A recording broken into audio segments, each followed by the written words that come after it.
You're listening to Media Savvy Moms with Melody and Marilyn, a podcast by Parents Aware, your go-to for information on how to talk to kids and teens about pornography and healthy sexuality.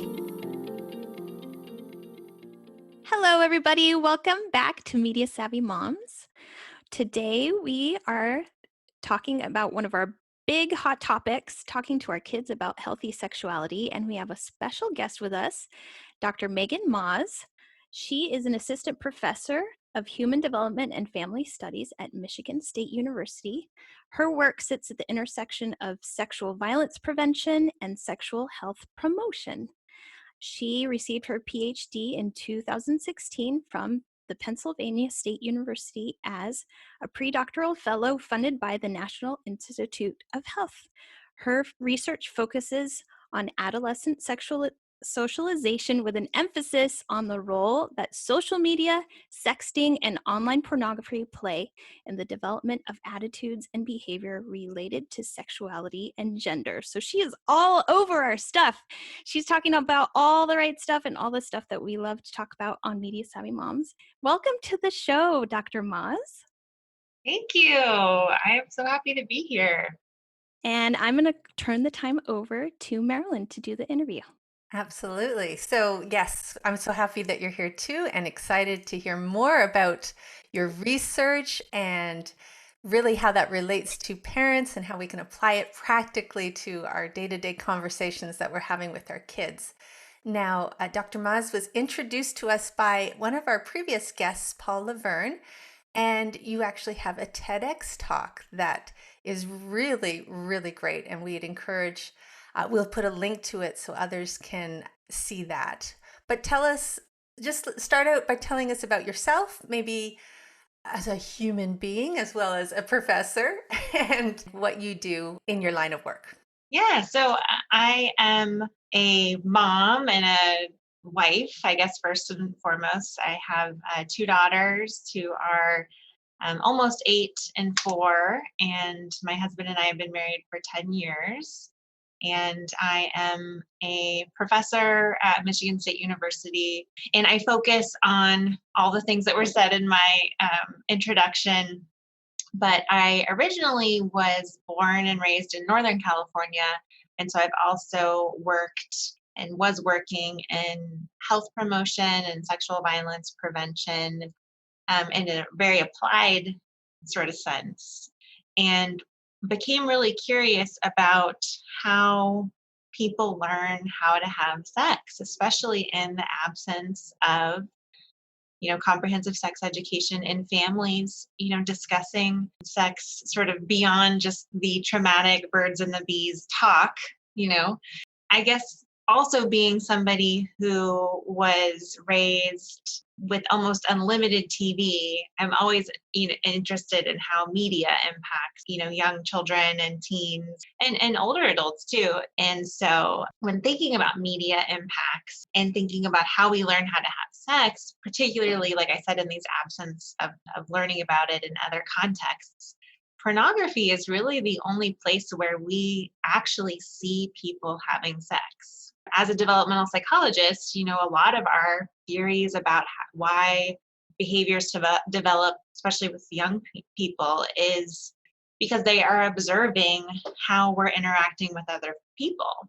So you can learn how to be a parent by watching other people parent, and learn how to be a friend by, watching other people be friends or employees and things like that. And so it kind of seemed like pornography was a really obvious option to look into. But then come to realize that there weren't a whole lot of people studying it at the time that I was interested in it. And of course, people weren't talking about it either. So it just seemed like this major elephant in the room that needed to be addressed. And I guess I'm here addressing it. That's fantastic. I love even the question that you asked, like, how do we learn to have sex? We don't really think about that. It's just, well, you'll figure it out when it's time, sweetie. Right. But you're right. Like we learn things because we watch other people doing those things, except for sex. We're not supposed to watch other people doing that. And yet the availability in our day and age. It's just everywhere. And so, I mean, you talk about some statistics, and they just kind of blew my mind that we think, okay, well, we'll teach our kids about sex. That's okay. We've got this. We'll take care of it. And yet, you did some research with students at your university and found out that parents are not having these conversations with their kids. They aren't. They definitely are not. So less than 7% talked about pornography or pleasure. So there tends to be more discussions, of course, about where babies come from, or if you are going to be sexually active, you should use a condom.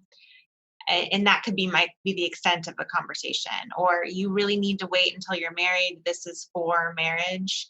And then that's sort of the end of the conversation as well. And so, one of the things that I talk about, which you all have talked about really in great detail, I'm so glad you have this platform, is that we are competing against porn. We're competing against Hollywood. We're competing against all these really entertaining ways to learn about sex. And so, if even if you don't want your kid to be exposed to Hollywood stuff or pornography or whatever, they're going to be exposed. Their friends are certainly exposed. And so those messages that are generated by these sources are going to get to your kids whether you like them or not. And so, yeah, we got to really step it up if especially if we want to live a value of sex education should occur in the home. I'm hearing you say we've got all these messages coming at our kids, and we're maybe being naive about the impact that those messages are having on them. As a researcher, as somebody who studies this, what impact are you seeing on teens? How is it changing the way they approach their sexual socialization? I love that you call it that. Like whether they're having sex or not, they're becoming sexually socialized as they go through their teens. So how is pornography changing that sexual socialization? So sexual socialization is a great way to think about it, especially to think about your own parenting. A lot of times parents worry, but I'm not a sex educator, or if sex education is just where babies come from or what have you. But I try to say, think about yourself as a sexual socializer. So no, you don't need to know all of the contraceptive methods or all of the STIs that are out there or anything like that. You can know those things, but you're modeling comfort, you're modeling openness, you're modeling the willingness to seek out knowledge to sort of combat what they're learning in pornography and media and things like that. And so what we're learning from the research is that typically teens who use more pornography or who are exposed more have more recreational attitudes towards sex. So they're more likely to say that, sex is for fun and that it's not serious. They're more likely to perceive that things like anal sex are more common than actually are in the population. They are more likely to not use contraception or a condom when they have sex. But these associations vary quite a bit across development. So going from early adolescence to, say, late 20s, pornography is going to have a different impact. And that makes sense because you're going to be more sexually knowledgeable, hopefully, in your late 20s than you were in your early teens. Sure.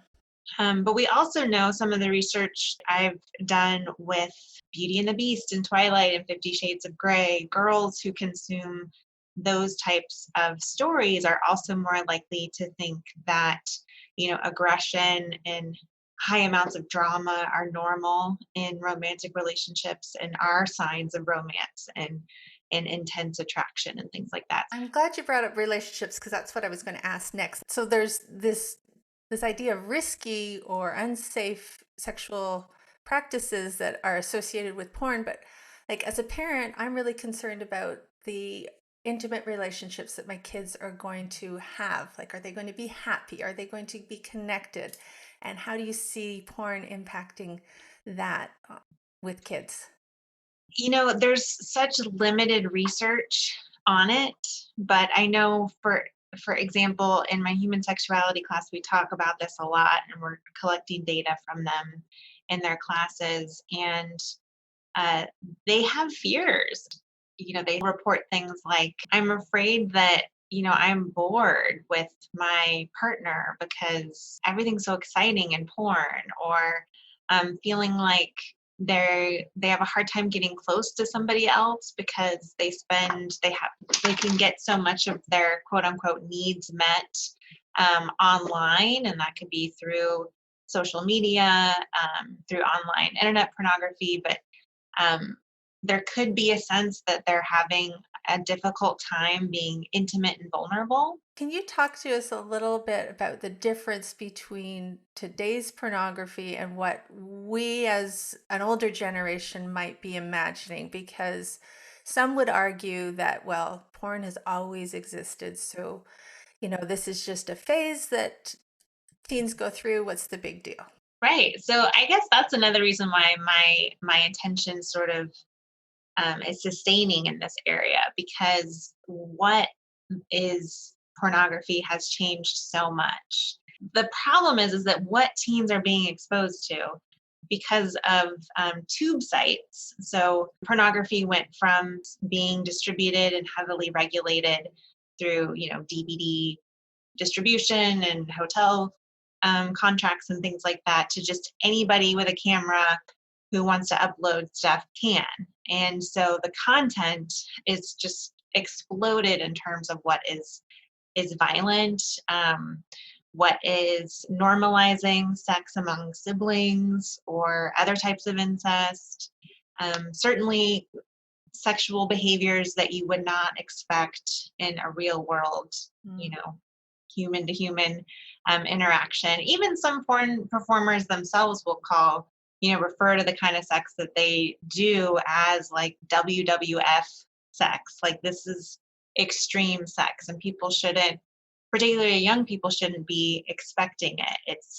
But it's something that they kind of have to do because it gets the clicks, and there's so much, competition because of the crazy volume of porn. We literally cannot live long enough to see all the porn on the internet. There's so much internet porn. And so when you're competing, it's easy to go into more and more extreme types of sex and extreme types of websites to get people to try to click on that. And unfortunately, that can be what comes up during search engine like inquiries. And that's usually how young kids get exposed unintentionally at first. Now, you mentioned tube sites. I just want to bring back our interview with Lila Micklethwait, we also have our Parents' Guide to Pornhub. And then we talked with Lila Micklethwait, who is an advocate to shut down Pornhub because of the extreme violence and material that is being shown. So when we're referring to porn sites or tube sites, that is what we're referring to, sites like Pornhub. So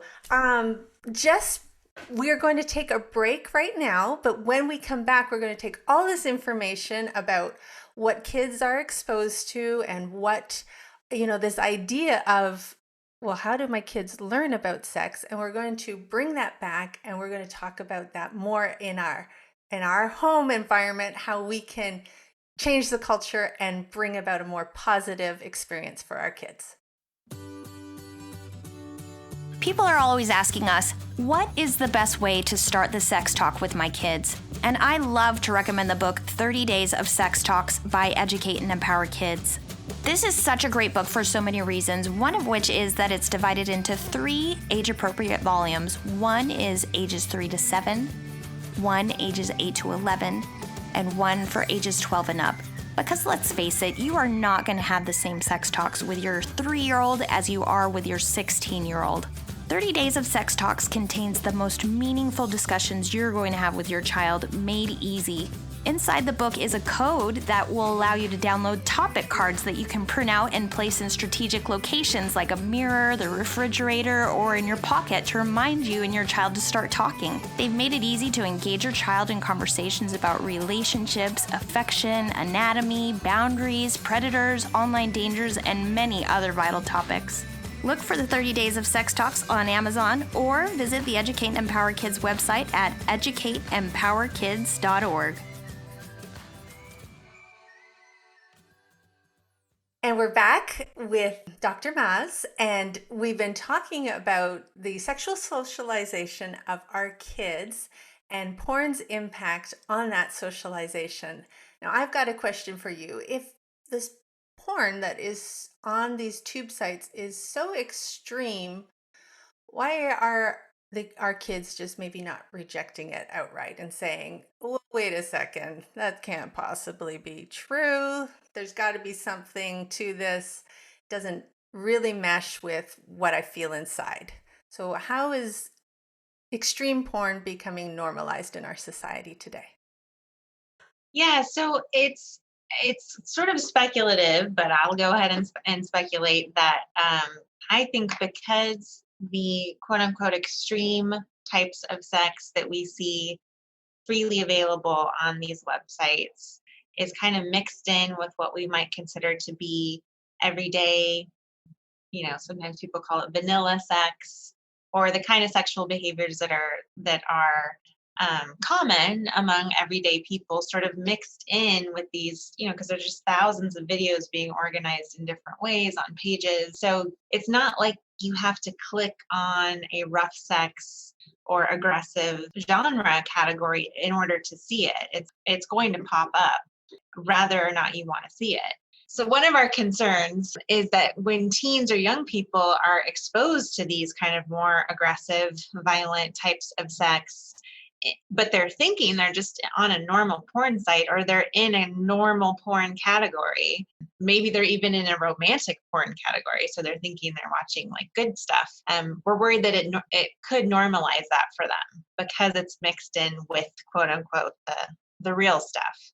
And then, of course, because of just the availability of it and the frequency of it, that has a tendency to normalize and desensitize us as, being more accepting of it as a reality. It kind of shows how somebody who's just curious to learn about one thing, it could be as benign as boobs and butts, right? Yeah. It can take them into, within seconds, a world that they could not even imagine. And yet, because you're saying because it's contrasted or next to things that seem maybe not so severe, that this now becomes an educational tool, and this is how our kids are learning about sex, whether extreme or not. Yeah. I mean, I had a teen who was in this focus group and said that when he first learned what a blowjob was, he had Googled it and he ended up on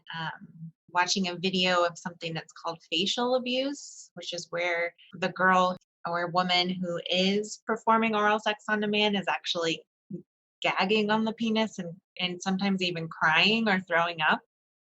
And he thought for a while that that's what a quote unquote blowjob is, and not knowing how most people experience oral sex, fellatio, are not crying and they are not gagging and they are not throwing up, and that is all very aggressive and violent and should not be normalized at all.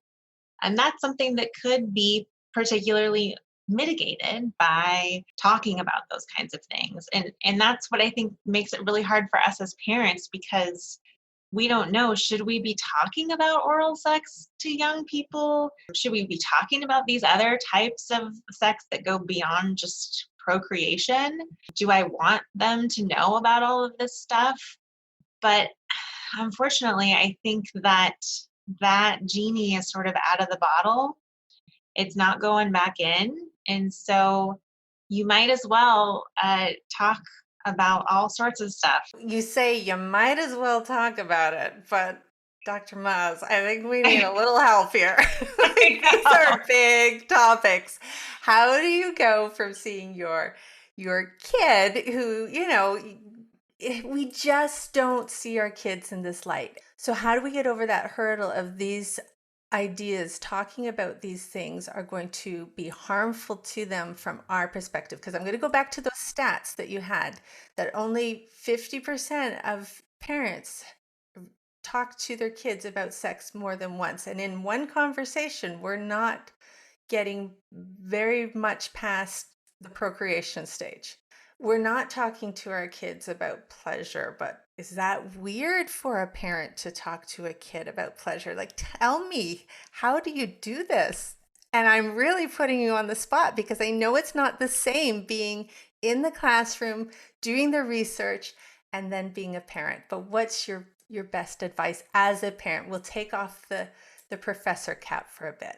I guess just to quickly talk a little bit with the professor cap on, the studies that do show that parents who talk to their kids openly about just the realities of sex, talking about it as a concept that varies based off of people's beliefs and talking about it in a positive way, they're more likely to have kids that will continue to come to them for those kinds of topics. So I think there is a very much research-based answer to say that we should be talking about pleasure and good stuff as well if we want to show that we are open enough to hear those kinds of things from them. But this is so hard to do, and there's so little research really on all of this. So I know even as a parent myself, I really struggle with trying to see my own daughters as sexual beings who are going to grow up and hopefully have really sexually satisfying lives. I mean, at the end of the day, that's what we really want, Mm-hmm. right? We don't want our kids to have horrible sex. We don't want them to have violent sex. We don't want any of that to happen because we love them and we know how important that is for our own sense of health and well-being as adults. Now, I do know that it's easier the more conversations you have, the easier it gets to talk. So I would say that my first line of defense here is frequency. Okay, so you don't have to start out with Gosh, anal sex. no. Yeah. Yeah, there we go. We could even have an article titled like that. Don't start with anal sex. Please don't. Please don't. No, so hopefully you can, I mean, in an ideal world, you would be talking to young children, where I'm talking toddlers to kindergartners about the accurate names for their genitalia, talking to them about that genitals feel really good when you touch them. There's a lot of nerve endings down there. And then I'll also emphasize, the need to just also be clean. And there's some things that we do in private and some things that we do in public. And it's important to have clean hands, when you're touching yourself. Because I know with young kids, that kind of self touch isn't sexual. But you don't want them, digging around in their pants and then eating food at the dinner table, right? So Mhm. we have to have sort of conversations around that. And that can lay a foundation of like, oh, okay, well, mom's okay talking about this kind of stuff. And then, going into where babies really come from, I've found that one of the things that is a really easy way to talk about bodies right now with my daughters is just how babies live in a uterus. And a uterus is different than a tummy, and babies come out of the vagina. Sometimes they are, they have to be surgically taken out and things like that. My daughter's almost 8, and she asked how the sperm and egg get together to make the baby because she knows that's what happens. And at this point, I've just told her that there's a lot of ways that happens because it's true, right? With in vitro fertilization and things like that, there's just a lot of ways that can happen. And she hasn't asked follow-up questions. But if she does, then we'll start talking about, a penis going into a vagina and that kind of stuff. So hopefully this is my long answer of saying like there's a whole world of foundation to lay before you start talking about all the crazy stuff that they could possibly see in porn. Okay. What I got from your long answer, as you said, I don't think it was that long, is that we start real conversations about things that they're going through in their life Mhm. and keep in mind markers of what age they're at and what be more mindful of what kind of media that they could be consuming and the questions that they're having and just stay one step ahead of them with these conversations. I think it gets harder to stay a step ahead, especially as they become more and more, ingrained and entrenched in their peer circle because you don't know what's going on with the peers. For example, I had my oldest ask, she had a friend who told her, so we had just started talking about the difference between family kisses and romantic kisses. Great question. Yeah, and so we're talking about because they think that if you kiss, that means you're getting married. And so we talk about how for some people that's what that means, but that there's some people who kiss on the lips quite a bit before they get married. Uh, and so she's seeing these kind of intense romantic kisses in some of the content that she's watching, which is pretty benign at this point. But it's a legitimate question, like, why are they kissing like that? We don't kiss like that. And then she said that a friend told her that sometimes people play a game where they spin the bottle and they kiss like that. Sorry, this is What? with your daughter? Yeah. So my daughter said that if she had a friend who told her, this friend has an older sibling, Uh-huh. that you don't just kiss like that to get married, that some people kiss like that because they're playing a game with a bottle, like spin the Right. bottle. An excellent example of how easily kids get information from sources other than mom or dad. Exactly. It just happens so much. And you mentioned their peer circle. Um, can we just talk? I don't know why I think this is a great segue into this, but can we talk about the teenage brain? Yeah, so for kids, their brains are not finished being developed. For adolescents in particular, um, during adolescence, your limbic system sort of increases its gray matter. So it sort of goes online first, and that's like the gas in terms of analogy, and your prefrontal cortex is like the brakes. And so when you are doing activities like driving fast, playing video games, we think watching porn, but we can't do research, brain research on teens watching porn the way we can when they're watching video games or driving and things like that. You become so aroused that it feels better. It's harder to control those impulses than when you're an adult and you have the brakes, in place where you can sort of refrain from stuff. You're not going to be as impulsive. You might think before you do it. And so we have to really prepare teens and let them know this is how your body reacts. This is how your brain is reacting right now. And even if they don't listen, at least they know. And even if they aren't internalizing it, because they really can't, we're expecting a lot out of our youth. It's weird. We expect a lot out of them, but then we also don't give them the respect that they really deserve, especially teens today. They're the most socially aware generation. They really care about the problems that are happening in the world, and they're really connected to other people outside of themselves in ways that, we weren't as teenagers because our Mhm. whole life was our high school, you Yeah. know. So we need to give them that kind of respect, but really preparing them for this is how bodies are. And if we can talk about bodies in terms of how our brains react to porn and other stimuli, how our genitals react to pornography and other, hormones and types of things, in the same way that we would talk about how our food digests or, our respiratory system. I think they would feel a lot more prepared to make the decisions that they need to when they are in these really more high risk situations. Excellent. So we just have to put that conversation on the table like we would any other conversation with regards to our kids' health. If we have that idea, if we want our kids to grow up healthy and strong and happy, this has got to be part of that conversation. Yeah. Right. And especially for kids, especially if you have a value of wanting your kid to be abstinent until marriage or abstinent until adulthood, they need a ton of information about how their body reacts. They need to have the vocabulary to be able to communicate, like, I'm okay with like touching breasts and chests, but I'm not okay with touching under the underwear. That takes some courage to be able to talk about. And that takes a lot of coaching to be able to coach a teen through those boundaries. What are your boundaries going to be? Because the reality of young folks not kissing or touching anybody until marriage is really slim. I mean, we're talking like less than 2%.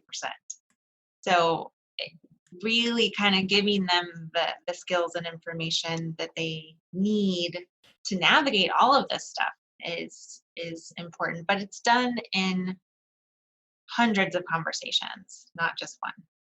I have one final question for you. With the students that you connect with in class or the surveys that you've done, the research that you've done, have you asked if they would have rather their parents had been more open with them? So yeah, we actually have done this in a focus group and follow-up focus groups. So from these results, we were wondering what was going on here, and they do want their parents to talk to them more about sexual consent, pornography, all of it. There's this sort of sense that, oh, my parents would never do that. Like Uh-huh. they laugh it off, like there's no way my dad could ever say the word pornography in front of me. He would have a heart attack and die, right? So there's this sense that there's just no way they could talk about it. But there was also this sense that it'd be great even if they didn't know what they were talking about, to talk about it openly. And I guess that's another point to distinguish, is that when we're saying talk about these things, we're saying talking about them in an open conversational way, not in a warning, like, if I catch you having sex, you're not going to be able to do anything for 3 months. Or if I catch you watching porn, your life is going to be over. And not like that, because they do receive those kinds of messages more Okay. often, but in an open, like, here's part of life and I want to talk about it. This is what I hope for you. This is what, the church thinks. This is what science says. This is what I interpret. So what do you think about it? And then, really kind of getting them to think about their own perceptions of putting it all together themselves. And really, that's a way to show respect, giving them all the information and then really asking them, how do you interpret that? How do you put it all together? What do you think is good for your life right now? What do you imagine your romantic life to be like in college versus adulthood? Do you think there is a place for pornography in somebody's relationship? What does that look like? And really kind of getting them to think through these things, beyond just your values, because communicating your values and your opinions is so important. But it's also important to let them know that you're there to help them develop their own, and that they might have values and beliefs that are different than you, but you'll still be there and love them no matter what. And you'll always be there to talk with them. Is easier said than done, but that seems to be the best case scenario, both in the research and in just talking about, right? Nobody ever says, wow, my parents were just too open and accepting of me. That is a great perspective. They were so accepting, and so I just couldn't handle it. Yeah. I love that you talk about bringing up your values, but also challenging yourself to ask questions that you might not know how your kids are going to respond to, just to see what they are thinking about these things. So great. We have loved this time with you. We're at the end of the time we have together. So I'm just going to turn it back to Melody to give us a quick recap, and then we'll bring you back on for a challenge. Perfect. Thanks so much for being with us, Dr. Maas. It is really hard to pick some key points here because there was so much great stuff. But I'm going to try. There's so much to talk about. I Oh know we could man, we just need keep hours. going. Yep. Okay, at the beginning, we were talking about your observations as a developmental psychologist and how it's really fascinating when it comes to talking to our kids about healthy sexuality because as human beings, we learn about how to do so many things in life by watching other people do it, like how to walk and talk and eat and how to be a parent. But when it comes to sex, we're not supposed to watch other people do it. So pornography and studying these things, it's a different animal altogether. And how we're competing with Hollywood and pornography to teach our kids about sex. So we need to keep that in mind. You mentioned the genie's already out of the bottle. So we need to, even though we're afraid, come out and be sure that we are talking to our kids. We talked a lot about statistics. Only 50% of parents talk to their kids about sex more than once in the research, and less than 7% of parents talk to their kids about pornography or pleasure at all. So when we're having these sex talks with our kids, we need to make sure they're not limited to only where babies come from or wear a condom or don't do it before marriage, that we need to dig deeper. You talked about, and I loved this, even if you're not an expert, parents can be a sexual socializer. All we need to do is model healthy sexual attitudes and healthy relationships, and that is a great step in the right direction, as well as open communication, of course. But we don't have to be an expert to be able to teach our kids about healthy sexuality. And of course, we talked about how hard pornography is becoming normalized for our teens. And I also loved that you reinforced, we're always talking about how if we are open with our kids, that they will come and ask us. And you said the research shows that that's true, that when we talk to our kids about porn and pleasure inside our values and belief system, they'll come back to us with questions. So the research shows, you guys. And last of all, we were talking about the teen brain and pornography and how we need to respect our teens. And we expect so much of them, but then we don't respect them. And so we need to be sure that we're respecting our kids and our teens. And we need to talk to them in an open, conversational way and give them the tools that they need to be sexually healthy. Thanks, Melody. And now, if you could give us a challenge so that we can take what we've learned with you today and put it into practical application right away. What can you give? Yeah, so I challenge you to pick up the phone or schedule a coffee date or a walk or something with your spouse, your best friend, a sibling. And I want you to really go deep about the messages that you have received as a kid and then how those messages have changed in terms of masturbation, pornography, and sex before marriage. So those tend to be really difficult topics to discuss with young people. And they're also just really difficult topics for us to even really understand for ourselves. And so um, getting on the same page, maybe with a co-parent spouse, but also just knowing where you're at in your own journey with it can make you appear, because you will be a then more confident communicator with your own teen when you have those, or child when you have those kinds of conversations. Because when we blush, that sends an inadvertent signal to our kids that we are not going to be comfortable talking about this stuff. So we want to get that all the heebie-jeebies out before we do this. Before we're talking about the tough stuff. Okay, great challenge. I love it. So, really just getting comfortable with these conversations, knowing where we're coming from before we even start to have those conversations with our kids. Thank you so much for being with us today, Dr. Maas. We've really enjoyed this conversation and thank you for your time. Oh, thank you so much for having me. I had so much fun. We hope you enjoyed this episode of the Media Savvy Moms podcast. For detailed show notes and links to any of the resources mentioned today, visit parentsaware.info. To connect with us on social media, find us on Instagram at Media Savvy Moms and on Facebook and Twitter at Parents Aware.